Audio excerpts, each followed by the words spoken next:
So the SWAT team showed up at my door. That was fun. No, really. It was a blast. Not really. It was miserable.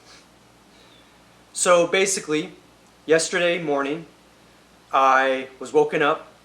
I went with my friend to go to the office to report something that had happened. And it seemed as though they weren't there. And then we realized they weren't going to be there until later in the day.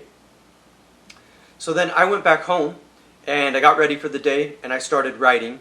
And then right when I was, I would say, a couple paragraphs into the short story that I was working on, I heard a knock at the door. And I looked outside and I saw that it was a cop. And then I'm listening to them and they're evacuating the building. And my thought later on this was, well, should they have evacuated us? Did they need to? Ultimately, they didn't need to because the situation was not what they thought that it was. They thought that there was someone who had barricaded themselves and they were very armed and dangerous, but that wasn't true at all. And that got me thinking about some interesting things. It got me thinking about how, in all actuality, we misperceive things all the time. We think that we know what's going on, but we don't. And I'm not saying that we can't know things. I'm not saying that knowledge is unreachable. I'm not saying that we can never have accurate information about the world and that our perception is always wrong. But it is interesting that we were very much amped up and on edge because we thought that this was a dangerous situation. And then it turns out it wasn't what we had thought that it was. So I'll admit, yesterday was a tough day. There was a lot going on. I got into it with someone that I knew because I felt as though they were disrespecting what I was saying. I realized after the ways in which I probably was irrational and I probably didn't need to convey the things the way that I did. But it's understandable. It was a stressful situation. You don't always know people's intentions, and in this case I didn't know the intention of the person who was saying the things that he was. I didn't understand it. Why he was criticizing what I was saying so much. It was just a weird thing. And frankly, I have seen a lot of drama, especially over the past couple weeks or so over here where I live, and it has been crazy. And so I am not surprised that the SWAT team shows up when we have all of this drama going on. We have unstable people, we have people on edge. I mean, there's no telling. And so the fun thing about this as well was after all of this happened and I was safe in my apartment and I was okay, or I was at the park relaxing and reading, someone just starts yelling at me on the sidewalk when I'm just heading to my apartment.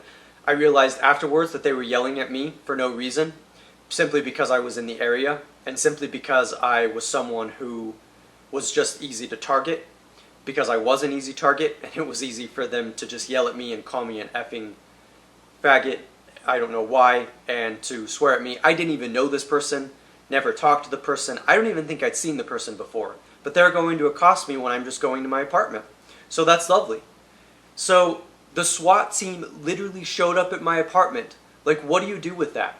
And I'll admit, I was under a lot of stress because they kept sending more and more tactical units and trucks and all of this heavy gear and armed military personnel, people with guns and assault rifles. Oh, what do you do? What can you say when such things are happening? What can you say when people are so on edge and nobody knows what's going on and it's just chaos? Well, you kind of have to laugh at it. So that'll be quite a cocktail story at a party when I can say, oh, the SWAT team showed up at my apartment one day. That'd be a fun joke. So all of this has definitely been tough, I will admit. But I'm trying to face it with humor and with laughter and with joy. At least as much joy as I can have in these circumstances. I'm also practicing gratitude. I think these are all valuable things to have. And I kind of want to see this as an adventure rather than something that I see as being a negative experience, even though negative things did happen. And it is very true that this has been a very difficult year.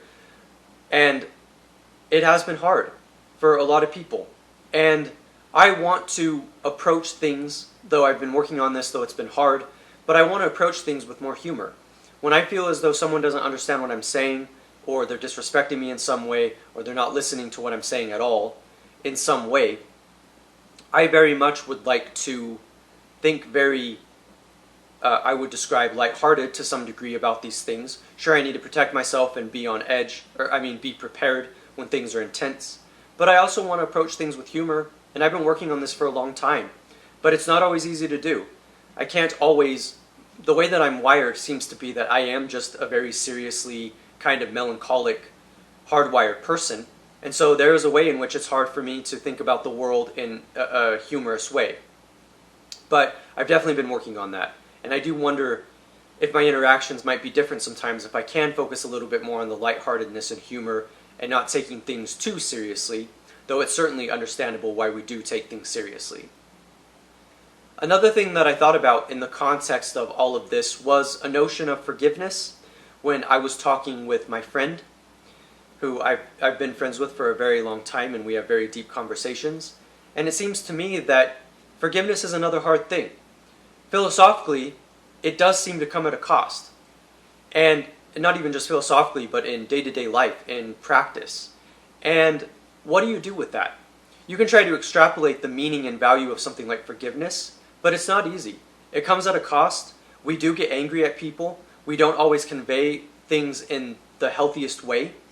We don't always treat people well or give them the benefit of the doubt. And I guess the flip side of this is if you give people too much the benefit of the doubt, then they have no idea what you're going through.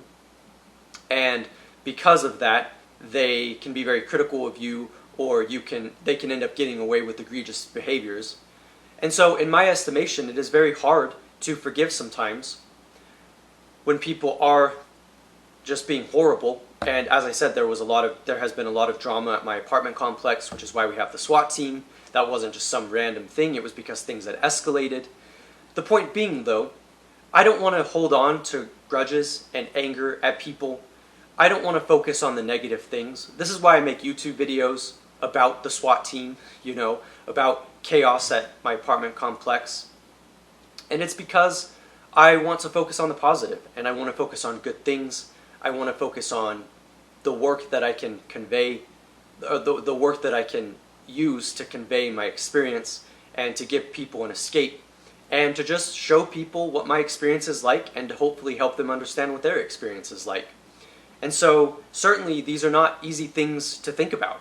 And that's why I was saying I want to have more humor, because there is a lot at stake in life, and life is not neutral. You can try to be rational and neutral, but often there are things in life that happen, and they are not easy, they are not neutral, they're not these things that happen independent of what, these things happen dependent on what you think about them. And so, as I would say, the SWAT team is far from neutral. I mean, if they have guns, and they have weapons, and they have force, and they're evacuating us out of the building and telling us what to do, it's miserable. And what's crazy is I wasn't even involved in the drama directly. Like, I didn't even know what was going on until a little bit later, through some news stories and through discussions.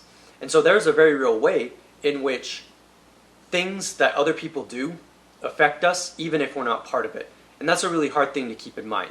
And that's kind of why I wanted to highlight the idea of forgiveness, and that we need to do our best to be able to let these things go, because we have much more positive things to focus on. We have much more interesting things to focus on, and that is what I think matters. So it is definitely something that I keep in mind.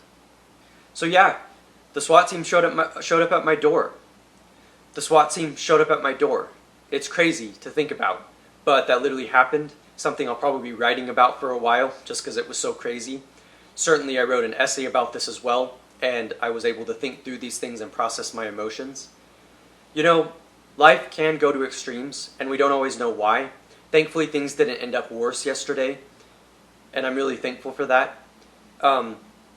It seems to me, though, that life is extreme, and we don't always know what to expect. Things happen that are difficult, and we don't always know what to do.